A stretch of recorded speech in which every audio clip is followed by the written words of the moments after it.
حضرت عمر جب نعرہ لگاتے نا تو کیسر و کسرا کانپتے. سفیر آتے روم کے ملنے کے لیے تو کہتے جاؤ عمر نفل پڑھ رہے ہیں، ٹائم کوئی نہیں. ایک دن اندر میٹنگ ہو رہی تھی، حضرت عمر میٹنگ میں بیٹھے تھے. آپ کے بیٹے ملنے آئے عبداللہ ابن عمر. ابا جی اندر آ جاؤ. فرمایا دروازے پہ کھڑا ہو، میں ضروری بات کر رہا ہوں، اندر نہ آنا. جناب عبداللہ ابن عمر کہتے ہیں میں دروازے پہ کھڑا ہو گیا. تھوڑی دیر گزری تو امام حسین بھی آ گئے. ایک حدیث میں ایک روایت میں امام حسن کا لفظ بھی ہے. امام حسین آئے، آ کے عبداللہ ابن عمر سے کہنے لگے عمر فاروق اندر ہے؟ تو کہا وہ اندر تو ہے. تو کہا آپ کیوں دروازے پہ کھڑے ہیں؟ کہنے لگے ابا جی نے کہا ہے یہاں انتظار کرو، میں کوئی ضروری بات کر رہا ہوں. لیکن شہزادے میرے لیے کہا ہے، میرے لیے آپ جانا چاہیں تو چلے جائیں. امام حسین کہنے لگے امیر المومنین کوئی بات کر رہے ہوں گے، میں ظہر کے وقت مسجد میں مل لوں گا، ظہر کا ٹائم آئے گا نا تو میں مسجد میں مل لوں گا. یہ کہہ کے چلے گئے. حضرت عمر باہر آئے تو حضرت عبداللہ ابن عمر سے کہا کہ کوئی آیا تو نہیں؟ عرض کی حضور حسین ابن علی آئے.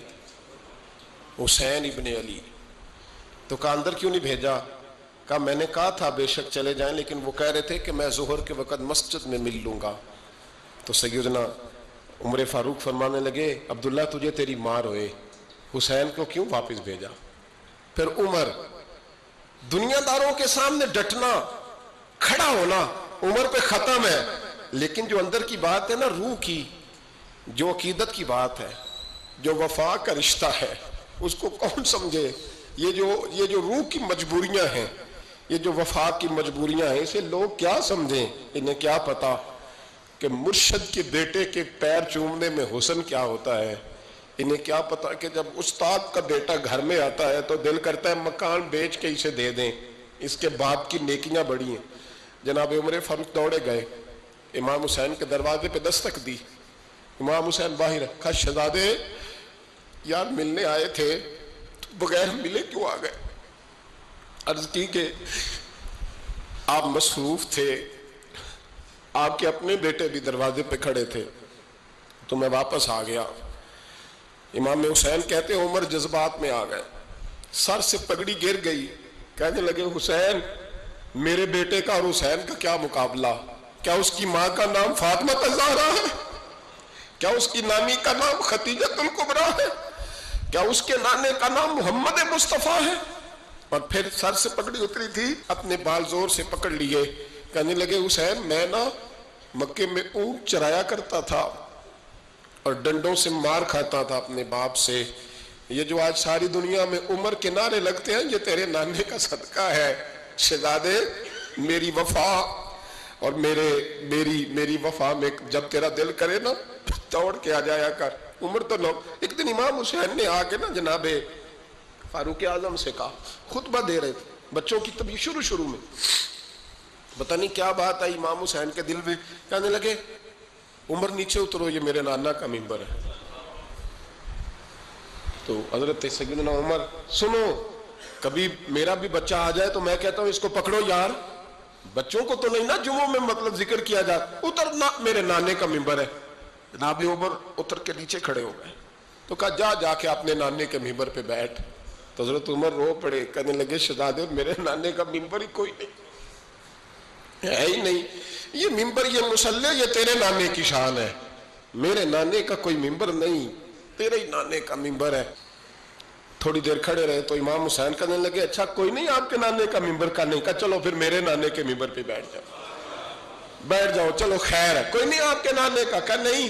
تو کہا کوئی نہیں پھر میرے نانے کے. جب حضرت عمر بیٹھے تو بڑا شاندار جملہ کہا، فرمانے لگے میں ممبر پر مرضی سے نہیں بیٹھا تھا، مجھے ابو بکر نے بٹھایا تھا، اور پھر حسین کے کہنے پہ میں اترا ہوں، اب مجھے حسین نے بٹھایا ہے، اب کسی کی جرت ہے تو عمر کو اتار کے دکھائے، اب میں حسین کا تیری نسل پاک میں. یار کتنی بے شرمی کی بات ہے، لوگ امام حسین کو باغی کہیں. وہ حضرت امام اعظم ایک باغ میں بیٹھے تھے، شاگرد ساتھ تھے، تو کتابیں بکھری ہوئی تھی، کچھ لکھا جا رہا تھا، بکھری ہوئی تھی کتابیں. امام محمد بھی بیٹھے تھے، امام ابو یوسف، کئی اور شاگرد بیٹھے تھے. تو جب لکھتے ہیں نا یہ لوگ تو حوالوں کی تلاش ہوتی ہے، کتابیں بکھری ہیں، صفحے بکھرے. بچے گیند کے ساتھ کھیل رہے تھے، تو گیند اچانک باغ میں آئی تو ایک چھوٹا سا بچہ گیند لینے آیا تو امام اعظم اٹھ کے کھڑے ہو گئے. وہ بچہ گیند لے کے چلا گیا, کتابیں ساری پھر بکھر گئیں, جو گود میں رکھی ہوئی تھی وہ بھی نیچے گر گئیں, کچھ صفحے بھی گر گئے. تھوڑی دیر کے بعد وہ بچہ چلا گیا, امام صاحب بیٹھ گئے, پھر آیا, گیند گری آ کے باغ میں, تو وہ پھر بچہ لینے آیا, وہی بچہ. امام صاحب پھر کھڑے ہو گئے. وہ کئی بار آیا, جتنی بار آیا کھڑے ہو گئے. کئی لوگ صبر نہیں کر پاتے, جلد باز ہوتے ہیں آج کل کے شاگردوں کی طرح. تو ایک شاگرد بول پڑے, کہنے لگے حضور وہ تو بچہ ہے 100 دفعہ آئے گا. اب 100 دفعہ کھڑے ہوں گے. فرمایا تو 100 کی بات کرتا ہے, یہ 1000 دفعہ بھی آیا تو میں کھڑا ہوں گا. کہا حضور بچہ ہے آپ کیوں کھڑے ہو گئے؟ فرمانے لگے معمولی بچہ نہیں, میرے استاد کا پوتا ہے. تو جس نے مجھے اللہ رسول کا نام بتایا اس کا پوتا ہے تو میں کھڑا نہ ہوں. اگر استاد کے پوتے کا یہ ادب ہے تو بتاؤ محمد عربی کے نواسے کا کیا ادب ہے؟ رسول اللہ صلی اللہ علیہ وسلم. لوگ سمجھتے ہیں ہم قائل نہیں ہیں وہ والی شہادت بیان کرنے کے جس میں کہتے ہیں ہائے حسین تو سکینہ تو زینب. ہمارے بزرگوں نے ہمیں یہ سبق, ہمارے بزرگوں نے ہمیں بتایا کہ امام حسین کی شہادت اس طرح بیان کرو کہ نوجوانوں میں جذبہ جہاد پیدا ہو, عورتیں صبر کا پہاڑ بن جائیں. اس طرح شہادت ہم وہ والی. لیکن ایک بات ضرور ذہن میں رکھیں, یہ جو لوگ کہتے ہیں نہیں بڑے مظلوم تھے پانی نہیں آ سکا, میرے سے حوالہ دیکھے جس نے دیکھنا ہے, میرے سے حوالہ دیکھے, میرے سے. حضرت امام حسین میدان کربلا میں تھے تو تھوڑی سی جگہ کھود کے نا امام حسین نے تو خندق کھودی. خندق کھودنا عرب کا رواج تھا, مدینے میں بھی خندق کھودی گئی, اس کا نام ہی جنگ خندق. تو خندق کھود کے نا آگ جلائی جاتی تھی, یہ حفاظت کا ایک ذریعہ تھا تاکہ دشمن نہ آئے. تو امام حسین نے اپنے خیمے کے سامنے خندق کھود کے اس میں آگ جلائی تاکہ پردہ رہے, عورتوں کے پاس کوئی دشمن نہ آئے. تو ایک شخص سامنے کھڑا ہو کے کہنے لگا حسین تو نے دنیا میں ہی آگ جلا لی ہے. معاذ اللہ ثم معاذ اللہ, کہنے لگا آگے تو آگ ملے گی, یہاں جلا لی ہے. تو امام حسین کہنے لگے میں حکم دیتا ہوں آگ کو کہ تجھے ابھی پکڑ لے. لوگ کہتے ہیں مظلوم تھے, میں حکم دیتا ہوں آگ کو تجھے ابھی پکڑ لے. یہ لفظ امام حسین نے کہے. میں 3 کتابیں تو میری لائبریری میں ابھی ہیں جن میں حوالہ ہے, 3 کتب سے, اور آج کل پرسوں کی کتاب نہیں, سینکڑوں سال پرانی. جب کہا نا میں حکم دیتا ہوں تو وہ آدمی گھوڑے سے نیچے گرا, گھوڑے سے نیچے گرا, اور گھوڑے کی رکاب کے اندر اس کا پیر الجھا. گھوڑا ڈر کے اتنا دوڑا کہ جا کے اس آدمی کو آگ میں پھینک دیا. امام حسین کے سامنے جل کے مر گیا. یہ حسین ابن علی ہے. یہ ابھی حکم دیتے تو فرشتے ابھی آ جاتے, یہ ابھی بات کرتے تو ساری دنیا کی فوجیں ابھی اکٹھی ہو جاتی. یہ ابھی حکم دیتے تو ابھی آ جاتے. اور سنو, اگر جناب اسماعیل کے لیے دمبا آ سکتا ہے تو وہ تو حضرت ابراہیم کے بیٹے تھے, اور یہ تو مصطفیٰ کی اولاد ہے, ان کے لیے کیا کچھ نہیں ہو سکتا. لیکن امام حسین نے پسند کیا تھا کربلا کے جہاد کو, اس کو پسند کیا تھا مولا علی نے, وہ اپنی پسند پہ تھے. کوئی آدمی اس طرح نہ بیان کرے کہ بڑے مظلوم تھے تو بڑی مشکل میں تھے تو بڑا روتے تھے بڑے, اور کوئی شخص ایسی بات. یہاں تو تماشا لگ گیا ہے, تماشا لگ گیا ہے. ایک وہ ہے جو آج کل کہہ رہے ہیں بس جی وہ تو 2 شہزادوں کی جنگ تھی, انہیں بھی شرم نہیں آتی, اور ایک ممبروں پہ چڑھے ہوئے ہیں, چہرے پہ داڑھی کوئی نہیں, سر پہ ٹوپی کوئی نہیں, بازاری سا انداز ہے, کبھی دوڑ کے ادھر جاتے ہیں, کبھی بھاگتے ہیں, کبھی کہتے ہیں اونچا بولنا, پیروں پہ کھڑا ہونا. یہ لوگ بیان کریں گے امام حسین کی بات, یہ لوگ بیان کریں گے. بیبیوں کے مصائب پڑھ رہا ہوں, وہ اور بیبیاں ہوتی ہیں جو ہائے ہائے کرتی ہیں, واہ ویلا کرتی ہیں. یہ میرے نبی کا خاندان ہے, یہ میرے نبی کا خاندان ہے, نبی کا خاندان. میں حوالہ دکھاؤں گا, مجھ سے سنو حوالہ. حضرت سیدہ زینب نے سارے جنازے دیکھے, بھتیجوں کو, بھانجوں کو, سب کو شہید ہوتے دیکھا. عورتیں ڈرتی میت کو ہاتھ نہیں لگاتی, چیختی ہیں بیبیاں. لیکن حضرت جناب زینب نے پتہ کیا دیکھا تھا, وہ سننا ذرا. امام حسین کی لاش مبارک کربلا میں پڑی تھی, اور امام حسین کا سر کاٹ کے نیزے پہ چڑھایا گیا تھا, اور وہ بیبیوں کے سامنے خالی سر چڑھ رہا تھا, اور سینکڑوں میل کا سفر کر کے دمشق کے بازاروں سے گزرتا وہ سر گیا. آج میں سر کی بات نہیں کرتا, سر کی. آپ مرد ہیں, جوان ہیں سارے, یہاں کسی کا کٹا ہوا ہاتھ پھینک دیا جائے نا, ہاتھ تو لوگ چیخے مار کے دوڑ جائیں گے. بلکہ ہاتھ تو دور رہا, کسی کی انگلی کاٹ کے یہاں پھینکی جائے تو لوگ چیخے مار کے مرد دوڑ جائیں گے. لیکن کٹا ہوا سر دیکھا, لاشیں دیکھے,